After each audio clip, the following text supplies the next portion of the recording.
પ્રથમ જ્યોતિર્લિંગ સોમનાથ મહાદેવની યાત્રા ત્યારે જ પૂર્ણ થાય છે જ્યારે મંદિરના પ્રવેશ પહેલા ઉત્તરે બિરાજમાન કપર્દી વિનાયકજીના દર્શન થાય. કહેવાય છે કે સોમનાથ મહાદેવના દર્શન કરતા પહેલા ભક્તો કપર્દી વિનાયક મંદિરમાં ગજાનન ગણેશના દર્શન કરે છે અને પછી જ સોમનાથ દાદાના દર્શને જાય છે. તો આખરે શું છે કપર્દી વિનાયક મંદિરનો ઇતિહાસ? આવું જાણીએ અને મેળવીએ ગજાનનના આશીર્વાદ. વિશ્વ પ્રસિદ્ધ સોમનાથ મહાદેવ મંદિર ખાતે દેશના પ્રથમ જ્યોતિર્લિંગ ભગવાન સોમેશ્વરના દર્શન માટે દેશ વિદેશથી લાખો ભાવિકો આવે છે. પરંતુ ભગવાન સોમનાથના દર્શન પહેલા મંદિરના મુખ્ય પ્રવેશ દ્વાર એવા દિગ્વિજય દ્વારની ઉત્તરે ગણેશજીનું એક અતિ પ્રાચીન મંદિર આવેલું છે. સ્કંદ પુરાણના 7મા ખંડ પ્રભાસ ખંડના 141મા અધ્યાયમાં આ મંદિરનો ઉલ્લેખ કરવામાં આવ્યો છે, જેમાં ભગવાન શિવ પાર્વતીજીને જણાવે છે કે આ મંદિરમાં બિરાજમાન કપર્દી વિનાયકની પૂજા અર્ચના કરવાથી દરેક પાપમાંથી મુક્તિ અને પુણ્યની પ્રાપ્તિ થશે.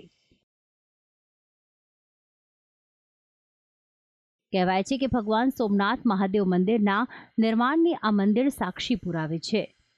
કપર્દી વિનાયક તરીકે ઓળખાતા મંદિરનો ઇતિહાસ પણ વર્ષો જૂનો છે. કપર્દી વિનાયકની સાથે ભગવાન વિષ્ણુ અને ભૈરવનાથજી પણ બિરાજમાન છે. અહીં કપર્દી વિનાયકના દર્શન બાદ સોમનાથ મહાદેવના દર્શન કરવામાં આવે છે. કહેવાય છે કે ભગવાન કપર્દી વિનાયકના દર્શન વિના ભગવાન સોમનાથની યાત્રા અધૂરી ગણાય છે. અહીંયા કપર્દી વિનાયકજી સ્થાપિત છે એનો અર્થ એ છે કે એક સમયકાળમાં જે યુગો પહેલાંની વાત છે ત્યારે અહીંયા કપર્દી વિનાયક ચિંતામણીના દર્શન કરી અને ભગવાન શિવને માથું નમાવવામાં આવતું, જેથી કરી અને મનુષ્યને ડાયરેક્ટ સીધા જ સ્વર્ગલોકની પ્રાપ્તિ થતી હતી. સ્વર્ગલોકની પ્રાપ્તિ થતી હતી. દેવતાઓ બધા ચિંતિત થઈ ગયા. દેવતાઓએ મળી અને બ્રહ્માજીને પ્રાર્થના કરી કે તમે આનો કોઈ રસ્તો કાઢો. અને એ રસ્તો એવી રીતે કાઢ્યો કે અહીંયા આવો, તમે કપર્દી વિનાયકના દર્શન કરી અને શિવજીની દર્શના જે કરે એમને જ સંપૂર્ણ સોમનાથ યાત્રાનું ફળ પ્રાપ્ત થાય. પ્રાચીન કાળથી જ સનાતન ધર્મ સંસ્કૃતિમાં શ્રી ગણપતિનો મહિમા ગવાયો છે. તમામ ધાર્મિક કાર્યો અને શુભ કાર્યોની શરૂઆતમાં શ્રી ગણપતિ પૂજનનું પણ વિશેષ મહત્વ રહેલું છે. કાર્યના આરંભમાં ગણપતિનું પૂજન એટલે વિવેકનું પૂજન. ગણપતિ એ વિવેકના દેવતા છે. જે કાર્યમાં વિવેક બુદ્ધિ ન હોય તે કાર્યોમાં વ્યક્તિના અહંકારના લીધે અનેક વિઘ્નો આવે છે. પરંતુ જો વ્યક્તિ વિવેકપૂર્ણ વ્યવહાર કરે તો તેના કાર્યોમાં ક્યારેય વિઘ્નો નથી આવતા. ગણપતિજી જ્યોતિર્લિંગ ભગવાન સોમનાથ મહાદેવ મંદિરની સ્થાપના સમયે કપર્દી વિનાયકજીની સાક્ષી તરીકે સ્થાપના થઈ હતી, જેથી સાક્ષી દેવ તરીકે પણ પૂજાય છે. સોમનાથ મહાદેવ મંદિરના પ્રાંગણમાં જ ઉત્તરે બિરાજમાન કપર્દી વિનાયકજી શ્રી સોમનાથ મંદિર ટ્રસ્ટ દ્વારા સંચાલન કરાય છે અને નિત્ય પૂજા સાથે ઉત્સવો પણ અહીં ઉજવવામાં આવે છે.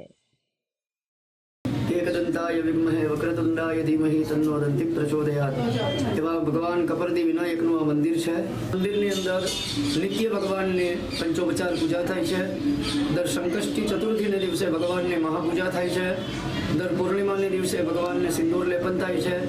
દર ગણેશ ચતુર્થીને દિવસે અહીંયા ભગવાનની મહાપૂજા સાથે ગણેશ યજ્ઞ પણ થાય છે. આવા અનેક પ્રકારે भगवान पूजा अर्चना થાય છે. जब तक सोमनाथ मंदिर में आओ और कपर्दी महाविनायक मंदिर जी की दर्शन ना करूं तब तक ये यात्रा पूरी नहीं होती और अपनी मनोकामना पूरी नहीं होती. इसका मतलब ये है कि हर मनोकामना इस मंदिर के दर्शन से पूर्ण होती है, जो भी आप अपने मन में धारो.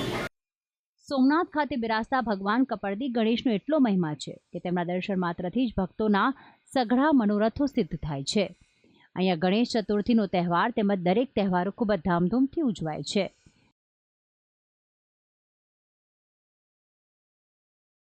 કહેવાય છે કે કપર્દી વિનાયક હાજરા હજુર દેવ છે.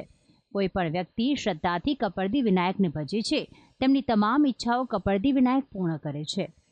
ત્યાં જ્યારે મંદિરની સ્થાપના થઈ ત્યારે કપર્દી વિનાયકની સાક્ષીની અંદર આ મંદિરની સ્થાપના કરવામાં આવેલી હતી.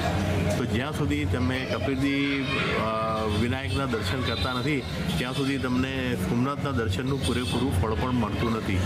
એટલે જ્યારે બી તમે સોમનાથના દર્શને આવો તો પહેલી જરૂરિયાત કે પહેલી રિક્વાયરમેન્ટ એ આવે છે કે તમારે કપિલદેવ વિનાયકના દર્શન કરવા જોઈએ અને પછી તમારે સોમનાથ મંદિરના દર્શન પર જવું જોઈએ. અતિ પૌરાણિક એવા કપરદી વિનાયક મંદિરે દર્શન કરીને દેશ વિદેશથી આવતા ભાવિકો પણ ધન્યતા અનુભવે છે અને ભગવાન સોમનાથની યાત્રા સંપન્ન કરે છે.